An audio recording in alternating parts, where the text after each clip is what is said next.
Quantum physics नाम तो सुना ही होगा क्योंकि दुनिया जो बदलने वाली है इससे ना। लेकिन सवाल ये है कि मैं तो क्वांटम फिजिक्स को जानता ही नहीं हूँ, मैं नॉन साइंस बैकग्राउंड का हो। तो यदि आप नॉन साइंस बैकग्राउंड से हो तो इस वीडियो आपके लिए है। मैं आपको क्वांटम फिजिक्स 2 मिनट में समझा दूंगा। जी हाँ, नैनो टेक्नोलॉजी 1 सेकंड में समझा दूंगा। जी हाँ, सिर्फ बात नहीं कर रहा हूँ, फेंक नहीं रहा हूँ। तो चलिए बिना किसी बकवास के वीडियो को स्टार्ट कर लेते हैं। आखिर सवाल ये है कि ये सब्जेक्ट जो है, ये मुद्दा जो है, मैं उठाकर क्यों लाया। क्यों, क्या मेरे रात में एकदम विचार आया कि जो है आज मैं इस टॉपिक बनाऊंगा? जी नहीं। अभी दरअसल हाल ही में जो है चर्चा का विषय बना हुआ है। यूनाइटेड नेशन ने प्रोक्लेम कर दिया है, यानी कि आने वाली 2025 होगी, 2025, वो 100 साल होने के उपलक्ष्य में international year of quantum science and technology घोषित कर दिया है। यानी कि 2025 को, यानी कि 2025 को international year of quantum science and technology घोषित किया जा चुका है, मैं आपको बता दूं। लेकिन सवाल ये है कि ये क्वांटम फिजिक्स या नैनो टेक्नोलॉजी होती क्या है। और मैंने जैसा कि आपको वादा भी किया है कि आपको बहुत आसान शब्दों में समझा दूंगा, तो चलिए समझा के मैं दिखाता हूँ। देखिए, सबसे पहले बात कर लेते हैं क्वांटम नैनो टेक्नोलॉजी या क्वांटम फिजिक्स क्या होती है, कैसे पढ़ी जाती है, क्या मतलब इस दुनिया में जो है एक नया। आपने कई बार सुना होगा कि क्वांटम फिजिक्स तो फिजिक्स से एक अलग ही फील्ड है जिसमें आपको तमाम तरीके की चीज़ें एकदम बदल जाती हैं, जहाँ पे फिजिक्स के लॉ अप्लाई होने बंद हो जाते हैं, उसको हम क्वांटम फिजिक्स कहते हैं। लेकिन सवाल ये है कि दरअसल ये कैसे, मतलब कैसे जो है आप समझोगे। तो सबसे पहले मैं आपको समझा देता हूँ फिजिक्स क्या होती है, यानी कि भौतिक विज्ञान क्या होती है। फिजिक्स, तो फिजिक्स की अगर बात की जाए तो भौतिक विज्ञान की वह शाखा है जो द्रव्य एवं ऊर्जा के मध्य होने वाली अन्योन्य क्रियाओं का अध्ययन किया जाता है। आप कहोगे सर अभी आपने कहा था नॉन बैकग्राउंड, अभी तो आपको समझ नहीं आ रहा है कि कैसे मैं समझाओगे। तो फिजिक्स देखिए स्टडी क्या करती है। फिजिक्स आप बहुत अच्छे से डेफिनेशन समझ लीजिए।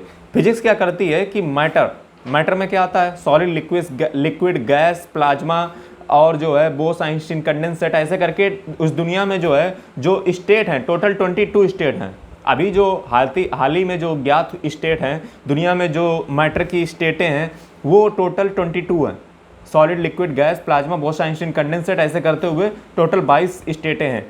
लेकिन उन 22 स्टेटों का एनर्जी के साथ क्या रिलेशन है, एनर्जी के साथ कितने प्रकार से रिलेशन है, या उनके बीच में कितनी सारी जो है फिजिकल रिएक्शंस होती हैं, इन सारी चीज़ों का जो स्टडी करती है उसको हम फिजिक्स कहते हैं। यानी कि physics is the study of energy and the matter and the inter relations between them. मतलब जो है आप द्रव्य यानी कि मैटर मैंने आपको बताया 22 तरीके की अवस्थाएं होती हैं, ठोस, द्रव, गैस, ऐसे करके 22। और उनका जो है उन द्रव्य का ऊर्जा के साथ जो संबंध है, ये या फिर जितनी भी रिएक्शन उनके साथ ऊर्जा के साथ क्या संबंध है, द्रव्य का ऊर्जा के साथ क्या संबंध है, इसके बारे में जो अध्ययन करे उसको हम फिजिक्स कहते हैं। निकोला टेस्ला के शब्दों में कहा जाए, if you want to understand the universe first you understand the if you want to understand the universe, things in terms of frequency, energy and vibration। यानी कि इस दुनिया को अगर आप समझना चाहते हो तो आपको फ्रीक्वेंसी, एनर्जी एंड वाइब्रेशन के रूप में समझना पड़ेगा। लेकिन फिजिक्स एक वाइडली पिक्चर को रिप्रेजेंट करती है, जैसे बड़ी बड़ी चीज़ों के बारे में स्टडी करना, या मैंने जैसे कि आपको बताया मैटर और एनर्जी के बीच में जो है जितनी भी रिएक्शन होती हैं, जितनी भी जो है अध्ययन किया जाता है, सब फिजिक्स के अंतर्गत किया जाता है। यानी कि फिजिकल चीज़ों के बारे में जो अध्ययन किया जाए, जो आप देख रहे हो, जो आप चल रहे हो, जो आप सुन रहे हो, जो आप बोल रहे हो, पंखा चल रहा है, जनरेटर चल रहा है, बिजली बन रही है, ट्रांसफार्मर बन रहा है, विंड एनर्जी कैसे बन रही है, एटॉमिक न्यूक्लियर रिएक्शन कैसे काम कर रही है, ये सारी चीज़ें जो है फिजिक्स के अंतर्गत स्टडी की जाती हैं। अब आप कहोगे सर आप क्वांटम फिजिक्स बताइए, और आपने कहा था कि बहुत आसानी से बताओगे, तो चलिए मैं उसको भी बता देता हूँ। क्वांटम फिजिक्स और नैनो टेक्नोलॉजी, इनको आप आसानी से समझ जाओगे। इनको दोनों को रिलेट करके आप समझिए। ये देखिए इनमें थोड़ा सा ही डिफरेंस होता है। आप अगर क्वांटम फिजिक्स और नैनो टेक्नोलॉजी को ऐसे समझिए, ये दोनों लगभग बिल्कुल सिमिलर हैं, थोड़ा सा डिफरेंस है, बिल्कुल सिमिलर है। Nano technology, quantum physics similar है। तो चलिए दोनों को एक साथ समझ लेते हैं। दरअसल होता क्या है, आज तक आपने सोचा होगा कि मैं आपको सिल्वर खिला दूँ, मैं आपसे कहूँ कि भैया लो थोड़ा सा चांदी खा लो, तो आप कहोगे सर चांदी अगर मैंने खा ली तो मैं मर जाऊंगा। चांदी यदि आपने खा ली तो आप मर जाओगे। मैं आपसे कह दूं भैया जरा आप जो है एल्युमिनियम सिलिकेट को खा लो, आप कहोगे सर मैं फिर मर जाऊंगा। मैं आपसे कह दूं जिंक ऑक्साइड को खा लो, आप कहोगे सर फिर मैं मर जाऊंगा। मैं कहता हूं रुको रुको रुको रुको, सिल्वर को अगर आप खा लेते हो तो इससे आप मरोगे नहीं। आप कहोगे ऐसा कैसे कह रहा है? यही तो है क्वांटम फिजिक्स, यही तो है नैनो टेक्नोलॉजी। अब आप कहोगे सर मज़ा नहीं आया, ज़रा हिंदी में समझाओ। तो हिंदी में आपको ऐसे समझना है, बिल्कुल आज के बाद आपका माइंड एकदम क्लियर कंसेप्ट हो जाएगा। आप ऐसे समझिए कि दुनिया में जो चीज़ें बड़े लेवल पे, जो एटॉमिक, जो बड़ी चीज़ें होती हैं, जैसे मान लीजिए जो सिल्वर बड़ा होता है, जैसे सिल्वर का आप एक पीस ले आइए, उसकी जो प्रॉपर्टी होंगी और उसका एक एटम निकाल लीजिए, उसकी जो प्रॉपर्टी होंगी वो बिल्कुल डिफरेंट होती हैं। यही है क्वांटम फिजिक्स, यही है नैनो टेक्नोलॉजी। यानी कि जिन चीज़ों को आप बड़े लेवल पे देख रहे थे, उन चीज़ों को जब आपने एक एटम लेवल पे देखा जा करके, तो उनकी प्रॉपर्टी बिल्कुल डिफरेंट देखने को मिली। जी हाँ, यही तो है क्वांटम फिजिक्स, यही तो है नैनो टेक्नोलॉजी। नैनो टेक्नोलॉजी है क्या? छोटे लेवल पे इस दुनिया में, यानी कि आज तक आपने क्या पढ़ा था कि इस दुनिया में एक ही प्रॉपर्टी होती है, जो चीज़ दिखती है जैसी होती है वैसी होती है। जबकि मैं क्या कहता हूँ, जो दिखता है वो होता नहीं, जो होता है वो दिखता नहीं। सही है। जैसे आप सिल्वर का मैं आपको एक गुण बताऊं, सिल्वर जब आप ऐसे खाओगे तो आप मर जाओगे क्योंकि आपने सिल्वर खा ली है। लेकिन सिल्वर जब आप एटॉमिक लेवल पे, जब आप सिल्वर का एक एटम खाते हो तो एंटी बैक्टीरियल होता है। कितना अजीब बात है। मतलब बड़ा सिल्वर हानिकारक, एटम का सिल्वर खाया, एक छोटा सा एटम तो समझते होगे ना, एक छोटा सा टुकड़ा हमने सिल्वर का खा लिया तो एंटी बैक्टीरियल काम कर रहा है, यानी कि बैक्टीरिया को मारने में काम कर रहा है। Yes, this is the property on the level of atomic level. यानी कि जो एटॉमिक लेवल पे है एकदम डिफरेंट प्रॉपर्टीज ने शो की जा करके। ऐसे हो सकता है आपका शरीर जो बड़ा है वो अलग प्रकार से रिएक्शन दिखाता हो, जब आपके शरीर को काटा जाए, बिल्कुल छोटे लेवल पर देखा जाए, तो हो सकता है आपके शरीर की भी प्रॉपर्टी अलग हो जाए। हालांकि मैं मजाक कर रहा हूँ, उसमें सेल होता है, उसकी मजाक। मतलब इस दुनिया में जो भी चीज़ है, जैसे ये पेन है, ये पेन जब बड़ा है तो ये पेन की प्रॉपर्टी अलग है, ये लिखने के काम आता है। लेकिन इस पेन का मैं एक छोटा सा जो है एटम के लेवल पे चीज़ को काटूं और उसकी मैं प्रॉपर्टी को जब स्टडी करता हूं तो मैं पाता हूं कि इसकी प्रॉपर्टी पेन की प्रॉपर्टी से टोटली डिफरेंट। यही है क्वांटम फिजिक्स, यही है नैनो टेक्नोलॉजी। अब आप थोड़ा और एग्जाम्पल लीजिए। मैंने अभी नाम लिया था एल्युमिनियम सिलिकेट। आजकल आप ऐसे कुछ पैंट देखते होगे, कुछ कपड़े देखते होगे जो है जो एंटी रेजिस्टेंट होते हैं, मतलब उसमें कोई स्क्रैच नहीं पड़ता है। जैसे आजकल क्या होता है, मैं इस कपड़े में जो है स्क्रैच पड़ जाएगा, अगर मैं जो हूँ इसको इसे मारूँ तो स्क्रैच पड़ जाएगा। लेकिन आज कपड़े कुछ ऐसे आ रहे हैं जिसमें कोई स्क्रैच ही नहीं पड़ता है। उसमें क्या मिला हुआ है? उसमें वही तो मिला हुआ है, उसमें मिला हुआ है एल्युमिनियम सिलिकेट। एल्युमिनियम सिलिकेट जो है उसमें जो मिला होता है, जो एक नैनो प्रोडक्ट है, जो एक नैनो मटेरियल है, वो जब एल्युमिनियम सिलिकेट आपके कपड़ों में मिला दिया जाता है तो आपका कपड़ा एंटी रेजिस्टेंट हो जाता है, यानी कि उसमें कोई स्क्रैच नहीं आने वाला है एल्युमिनियम सिलिकेट जब मिला दिया जाता है। और नैनो मटेरियल की बात कर ली जाए तो एक जिंक ऑक्साइड को जब आप जो है किसी भी चीज़ में मिला देते हो तो अल्ट्रा वायलेट रे से आपकी प्रोटेक्शन करता है। देखिए कितना गजब चमत्कार है। अल्ट्रा वायलेट रे से बचाने में मदद करता है आपका जिंक ऑक्साइड।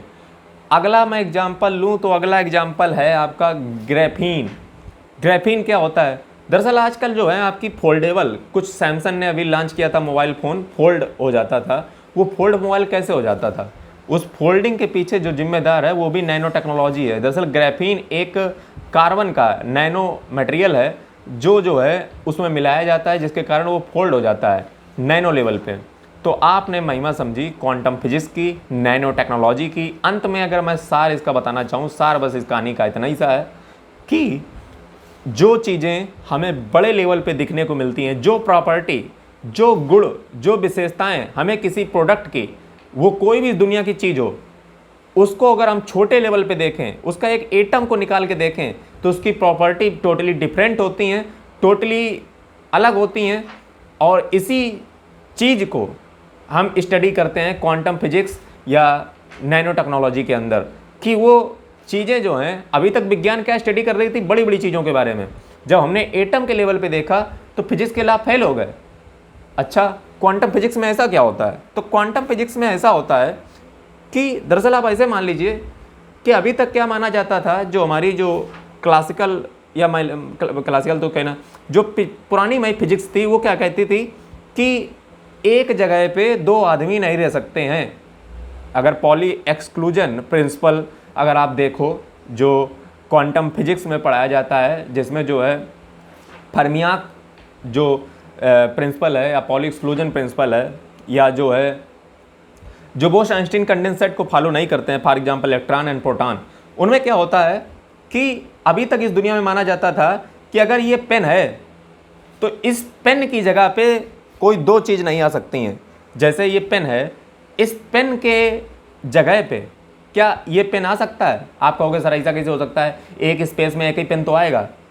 लेकिन क्वांटम फिजिक्स और नैनो टेक्नोलॉजी, क्वांटम फिजिक्स कहती है कि नो, इस पेन के जगह पे दो पेन आ सकते हैं। आप कहोगे सर एग्जाम्पल लो, आप कहो सर एग्जाम्पल लो, इसका एग्जाम्पल बेस्ट एग्जाम्पल है आपकी लाइट।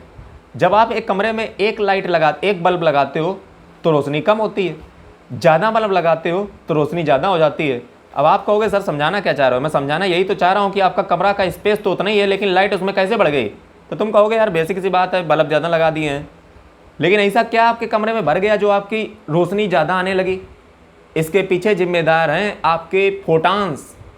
आप जब एक बल्ब लगाते हो तो उसमें नंबर ऑफ फोटान्स कम निकलते हैं, जब आपने ज़्यादा बल्ब लगा दिए तो नंबर ऑफ फोटान्स ज़्यादा निकलते हैं, और वही नंबर ऑफ फोटान्स आपके कमरे में जो है इकट्ठे होते रहते हैं उसी स्पेस में जहाँ पे आपके जो पुरानी फिजिक्स कहती थी कि एक स्पेस में दो चीज़ें नहीं रह सकती हैं।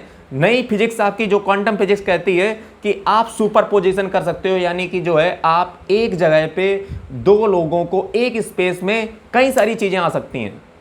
यही तो है क्वांटम फिजिक्स। क्वांटम फिजिक्स और बात करती है इंटेंगलमेंट के बारे में। इंटेंगलमेंट का मतलब होता है कि जैसे अगर हमारा ये इंटेंगलमेंट मतलब दरअसल ये होता है कि आप ऐसे समझ लीजिए कि इस दुनिया में दरअसल दो पार्टिकल इस दुनिया में जो है वे हर पार्टिकल का एक एंटी पार्टिकल होता है, हर पार्टिकल का एक दूसरा पार्टिकल भी होता है। जैसे अगर एक पार्टिकल ये है, एक पार्टिकल ये है, क्वांटम फिजिक्स ये कहती है कि हर पार्टिकल का एक एंटी पार्टिकल होता है। बात समझिए, बात बड़ी गहरी है। इसका मतलब ये निकला कि एक यूनिवर्स का दूसरा यूनिवर्स भी होता है, क्योंकि यूनिवर्स किससे मिलके बना? Light, space, particle. और इसका मतलब ये भी निकला कि आज जो हम यहाँ पे बात कर रहे हैं इसका अपोजिट हो सकता है किसी दूसरे यूनिवर्स में हो रहा हो। ये इंटेंगलमेंट थ्योरी ये कहती है कि हर पार्टिकल का इस दुनिया में एक एंटी पार्टिकल होता है। जो पार्टिकल यहाँ पे जैसे ये पेन मैंने यहाँ पे किया तो जो एंटी पार्टिकल होगा वो नीचे जाएगा। यानी कि जैसे मान लीजिए ये दो पार्टिकल हैं, ये पार्टिकल है, ये एंटी पार्टिकल है। क्वांटम फिजिक्स ये कहती है कि अगर ये ऊपर जाएगा तो ये नीचे जाएगा, ये इधर जाएगा तो ये इधर जाएगा। यानी कि दुनिया का इंटेंगलमेंट भी हो सकता है। यानी कि आज जो हम यहाँ पे कर रहे हैं हो सकता है किसी यूनिवर्स में उसका अपोजिट हो रहा हो, बिल्कुल उल्टा हो रहा हो। क्वांटम फिजिक्स यही तो है थ्योरी ऑफ इंटेंगलमेंट जो आप सुनते हो तमाम लोगों के द्वारा। आज समझ आ गई ना कि क्वांटम फिजिक्स यही कहती है कि एक पार्टिकल का एंटी पार्टिकल होता है। जो पार्टिकल एक ऐसा करता है उसका बस्ट अपोजिट उसका एंटी पार्टिकल करता है। और क्या कहता है? और जो है इंटेंगलमेंट हो गया, सुपरपोजिशन हो गया, लास्ट टॉपिक जो रह गया है। हालांकि आपको हो सकता है इंटरेस्टेड अभी तक आपने ये वीडियो को यहाँ तक ना देखा हो, मुझे नहीं लगता, काफ़ी लोग, इसलिए तो देश की दशा है। यहाँ पे जो है दुनिया के एक घंटे के डिबेट राजनीतिक सुनने के लिए तो है टाइम, लेकिन ऐसी 12-13 मिनट की वीडियो मुझे बनाने के लिए समय देखना पड़ता है कि कम से कम मिनट की वीडियो बनाई जाए ताकि लोग देखें। वाह इंडिया।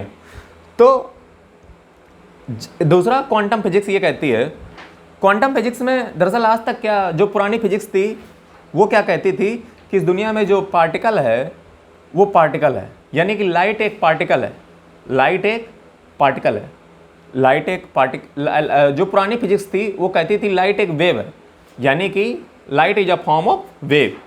अच्छा, light is a form of wave, light एक वेव है, तरंग है। अच्छा, तो ये तो आपको भी पता है। यही जो है सब दुनिया कहती है कि लाइट एक वेव है, समझे? लाइट एक क्या है? वेव है।